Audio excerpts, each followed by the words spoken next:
जी, सबसे पहले तो जस्टिस काजू जिन्होंने कि वो सिफारिश पेश की थी गोपाल दास जी के लिए, वो इस मामले में हमारी बहुत मदद कर रहे हैं। वो लोगों से बात कर रहे हैं। उन्होंने बहुत सारे लोगों को इस चीज़ में शामिल किया है। उसके अलावा अभी जो इंडियन प्रेसिडेंट को पिटीशन गई है, उसमें महेश भट्ट जी, जतिन देसाई जी और बहुत सारे दूसरे जर्नलिस्ट, कविता श्रीवास्तव जो अजमेर में ह्यूमन राइट्स के लिए काम करती हैं, और बहुत सारे लोगों ने साइन किया है। तो यही सारे लोग हैं जो इस वक्त जिनसे मैं कांटेक्ट में हूँ और जो मुझे अपडेट कर रहे हैं और जो बता रहे हैं कि क्या हो रहा है।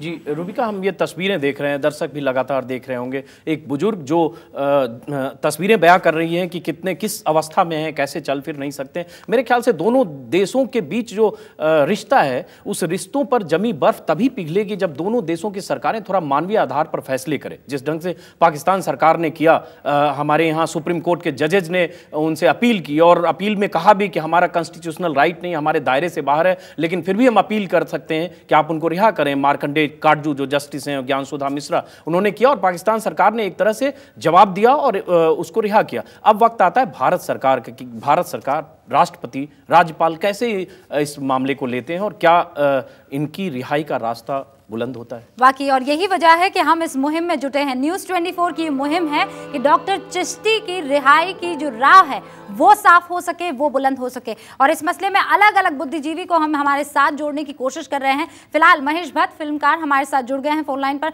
महेश जी, सबसे पहले तो किस तरीके से आमना खुद हमें बता रही हैं कि आप लगातार उनके टच में रहे हैं, आप लगातार किसी तरीके से कोशिश कर ही रहे हैं कि ये जो पूरा का पूरा केस है किसी तरह जल्दी सॉल्व हो, क्योंकि ये जस्टिस डिलेड का मामला पूरा। देखिए, मैं तो एक तो तहे दिल से आपका शुक्रिया अदा करना चाहता हूं कि आपने इस इश्यू को इतनी शिद्दत से उठाया है, और मैं सर झुकाता हूं और सलाम करता हूं आप सबको। काश हमारे मुल्क में ऐसे लोग ज्यादा हों जो इस ऐसे इश्यूज से जूझ कर इन्वॉल्व होकर उसे समाज के कोने कोने तक पहुंचाए।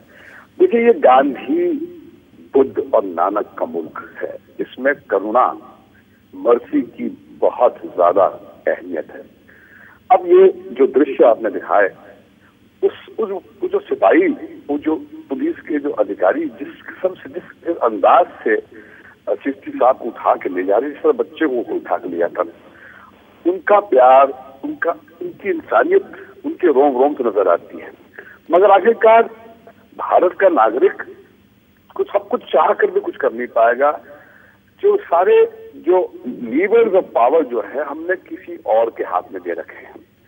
हम आपके जरिए हुकूमत में जो बैठे हुए हमारे अधिकारियों को जगाना चाहते हैं, और हम ये कहना चाहते हैं कि देखिए, खास करके गोपाल दास की रिहाई के बाद में हिंदुस्तान का कर्तव्य है कि वो रेसिप्रोकेट करे, और इस शख्स को, जिसको मुझे लगता है, यकीनन लगता है कि इम्प्लीकेट किया गया है, जिसका ट्रायल चला 19 साल 20 साल, क्योंकि वकीलों ने सही किस्म से उसको लड़ा नहीं तो उन्हें जेल हो गई, उम्र कैद की सजा हो गई 80 साल की उम्र में।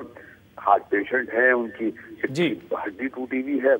अब लोगों का कहना, कुछ लोगों का कहना कि भैया देखिए, ये अपील करना पड़ेगा हायर कोर्ट में, मगर मेरे किसी एक बहुत सीनियर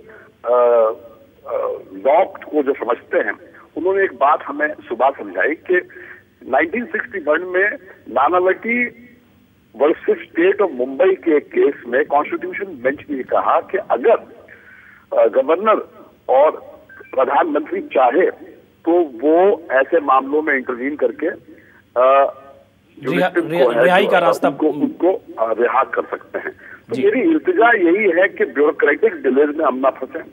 एक माहौल, एक वातावरण बना है गोपाल दास जी के रिहाई के बाद में, जब कितनी शिद्दत से पाकिस्तान की हुकूमत ने हमारे सुप्रीम कोर्ट की बात सुनकर 27 साल गोपाल दास जी रहे, वहां पर उनको रिहा किया। ये फर्ज बनता है कि हम ऐसे माहौल में एक मिसाल कायम करें और चिश्ती साहब को आमना जी तक पहुंचाए। ये हमारी जिम्मेदारी है, इंसान होने के नाते ये हमारा कर्तव्य है, और ये हर